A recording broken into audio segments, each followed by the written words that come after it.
Hello, Greg from Balloon Market here, and welcome to BMTV. First of all, we need to talk about the weather. Not so much the weather this week, but the weather last week and the problems that has caused. Obviously, there was a lot of snow last week. We actually had to close on Friday because it wasn't safe for everybody to get in. And on Thursday, we closed early because it was just getting too bad. And even at that point, driving on the road was a bit scary. I gave lots of people a lift home, and it was just not very nice. So we closed. Now, obviously, this has caused issues around the country, particularly with deliveries. Now, DPD, Royal Mail, Parcel Force, they are saying now that they are more or less back to normal. Now, that means normal deliveries. So that means they're out there delivering, at least on the day of filming. That's what it's saying on the websites.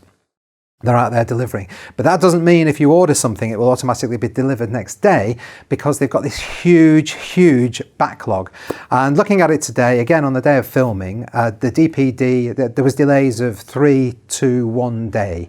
Whereas yesterday, it was up to 4 days. So it is getting better. And by the time you watch this, it might be down, it might be sorted. I don't think they'll have got through the whole of the backlog by the end of the week, but hopefully next week they will have. So all I'm telling you this for is, please allow extra time, even now, for your deliveries. It might seem like the weather's fine where you are, the weather's fine where we are, but it's this backlog that's causing all the issues. So please bear with all these delivery companies. They are trying hard. Royal Mail have just reinstated the special delivery guarantee, so that's good news. So yeah, it's slowly getting back to normal, but I'd still advise order as early as you possibly can in order to try and get your things for when you need them. Right, so that is the weather. Hopefully the snow's gone for this year, hopefully.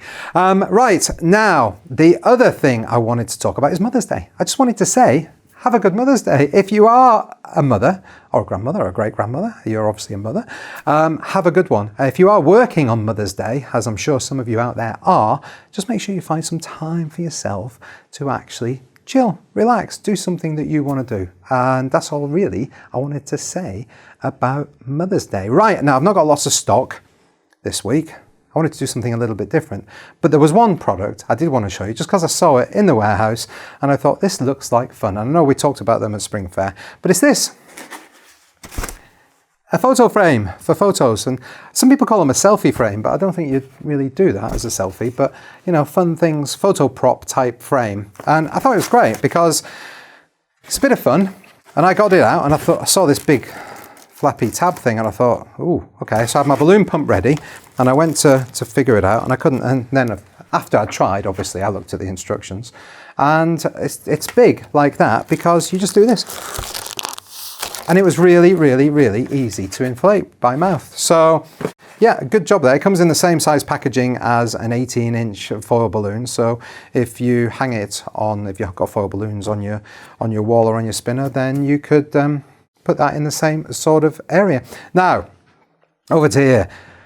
We've not rehearsed this, so hopefully it's going to go okay. We have done a couple, I wanted to do something different, I'd say, so I thought I'd do some product comparisons.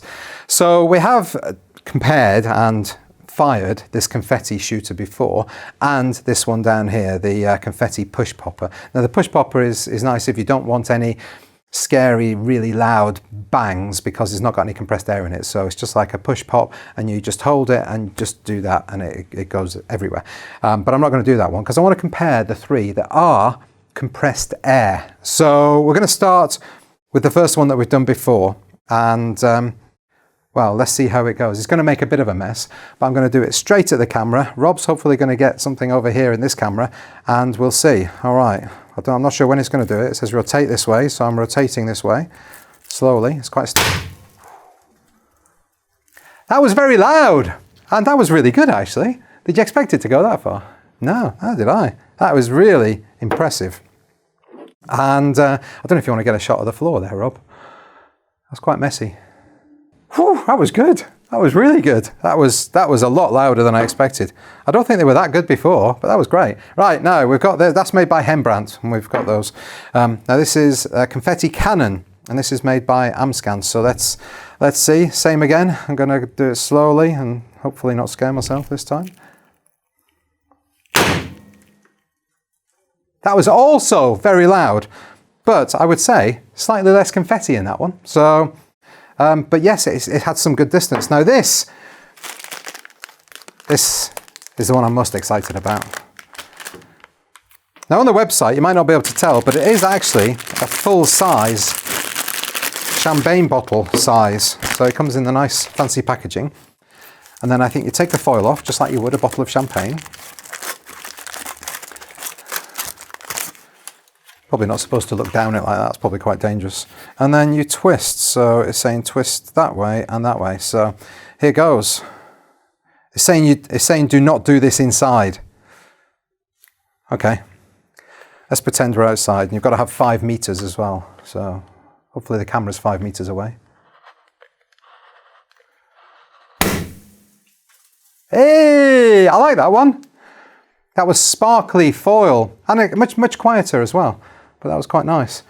But there you go. You've got those 3 confetti cannon shooter popper type things, and yeah, I'm not sure which one. I think this one had the most in it. But these 2 both had good distance as well. And this one obviously had the sparkly, shiny bits in it. So yeah, really, really good. I quite enjoyed that, Rob. That was good. Right, now, what am I talking about? Right, I've got completely confused. At the beginning of the year, we do our survey, and thank you to everybody that filled that in. We send out a survey about how we're doing, what ideas have you got, what do you want us to do in the future? And we send that out at the beginning of the year to a percentage of our customers. And we've had the data back, and now I'm happy to say it gives us a to-do list for the year. I'm happy to say that we've started to implement some of those ideas. Now, the first one I'm really excited about because it's something I've wanted to do for a while, if I'm honest. And it was suggested by a few people on the survey. Is anybody out there familiar with Amazon? If you are, you're probably familiar with the Save for Later facility. So if you're in your shopping basket on Amazon, you go there to buy, for instance, an SD card for your camera, and you discover that your daughter's been on there and she's added some books or makeup or something like that, and it's like, oh no, well, what you do, you just save for later, takes it out of the basket and puts it in, effectively, another basket. And that is exactly what we're going to have on Balloon Market. It's more or less there. Hopefully in the next couple of weeks it will be done. We're just tidying it up, changing the way the buttons look and stuff like that. But the reason that I think people are wanting that is a lot of people use the shopping basket to add over time because it saves your shopping basket at balloonmarket.co.uk. So it just saves the shopping basket. You keep adding to it. You don't want to place an order every day for, say, £5, £10, and then pay deliveries. So people save up and then they pay one delivery charge, or it takes it over the £100 free delivery threshold. So they're just adding throughout the day. But then imagine throughout the week, and then somebody comes along and says, actually, can you order that for me for tomorrow? It's like, oh, okay. You've got to take everything out of the basket, remember what you took out, and then add it back later. Well, no, you don't have to do that.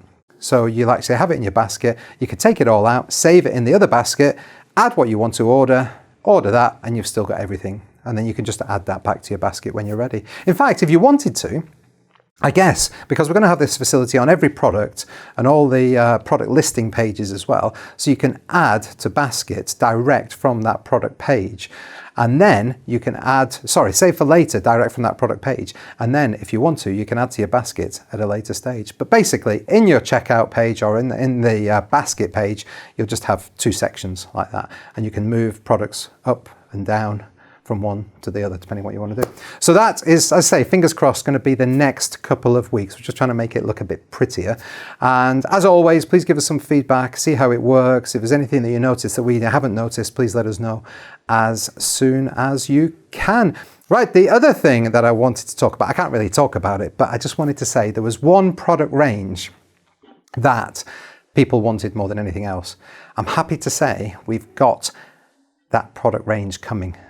Fingers crossed again next week it will be with us. But it's the range that people wanted more than anything else. So I'm hoping that's going to be in and on the website and available to order from next week. But we'll let you know next week. I'm not going to tell you what it is, but it's the one that was the people wanted the most, put it that way.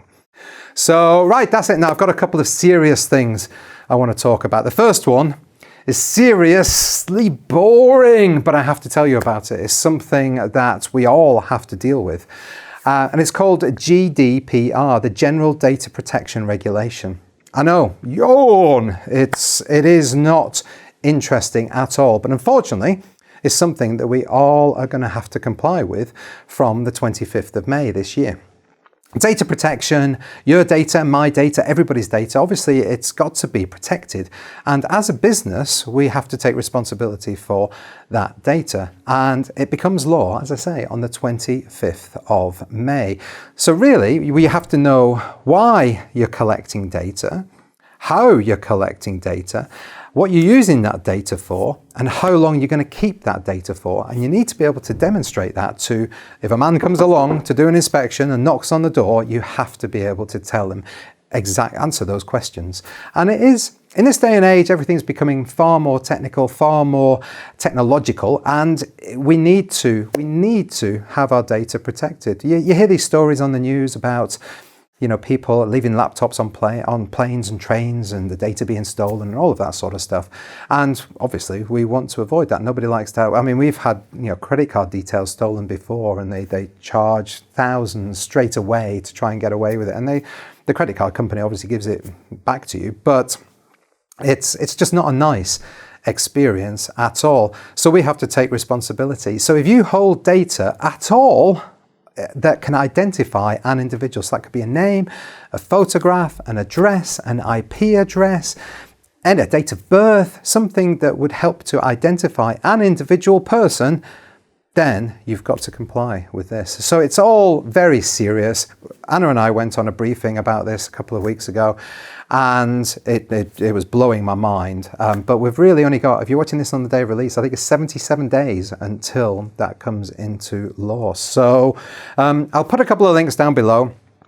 Go and have a look. It is something that you have to look at, no matter how big or no matter how small you are. If you don't comply, fines can be charged that are up to 4% of your turnover. So, and that could be quite a lot of money. Just think of the big companies, that could be millions of pounds. So it's a big responsibility, and we all have to comply with it. So sorry, I know it was boring, but it's something that it's worth having a look at. And they say as well that ignorance is not an excuse.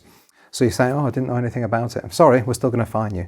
Although this briefing we went to, they said that the fine, they're not after the fines, they just want people to do what they can to help protect data. Anyway, there you go.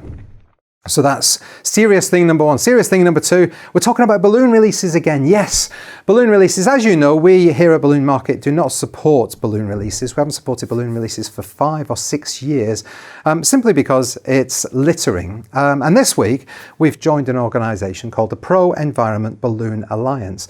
Now, they are in Australia.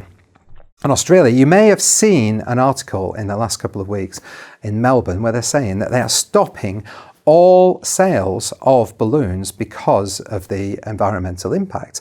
And I don't think whoever's made this decision, it's going to happen over the next couple of years apparently, whoever's made this decision, I don't think they've seen that there is an industry in balloons. They just probably think balloons, it's something you pick up at the supermarket and you stick in the corner of the room, and probably don't think any more of it than that.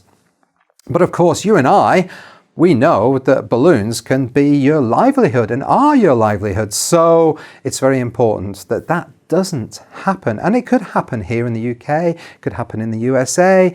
It's happening already in Australia. However, what this organisation, PIBA, is doing is trying to put the point across. And the only way we can really argue, well, not argue, but defend our position is by, as an industry, not supporting balloon releases. We've got to get away from the, it's environmentally okay because they're biodegradable. It's still littering. And however you frame it, if you're arguing with these people that are making the laws that look at, that council's done it, that state's done it, so yeah, we'll do it as well. If they ask you, so you still support balloon releases, you still think they're okay, even though there's dead animals and all of this, then they would say, that's just silly. Yeah, we're not going to support your industry if you're not going to support the environment. So that's our position, and that's the position of PIBA. So I'm going to put a link down below, and I would encourage everybody, please, at least have a look at this website and try and get behind it, because I think that is the only way we would ever be able to stop this happening here in the UK. And Australia, you've got a fight on your hands. It's being put together, this organisation, by 4 people in Australia, one of which is, if any of you are on the Facebook group Balloon Friends, you might recognise Chris Adamo. So he's on there. You might have seen some of his work. I've seen some of his work on there. And it just makes sense to me to do this. But please join. You get a certificate that says you are an environmentally responsible balloon company. You could put that, you get that email through, print it off, put it in your window. And I think it's some interesting articles on there as well. And they've got a phone call recorded on there. Somebody, a radio station, phoned up a member and said, we want to do a balloon release, blah, blah, blah. And they recorded it and said, no, we don't do it because of littering. And it was really, really nice to hear. But I know some of you are members already, but those of you that aren't, head over there. We'll put the link down below and go and have a look at it. Right, that's it from me this week. I hope you have an amazing week and thanks for subscribing. Thank you for watching. See you next time. Bye.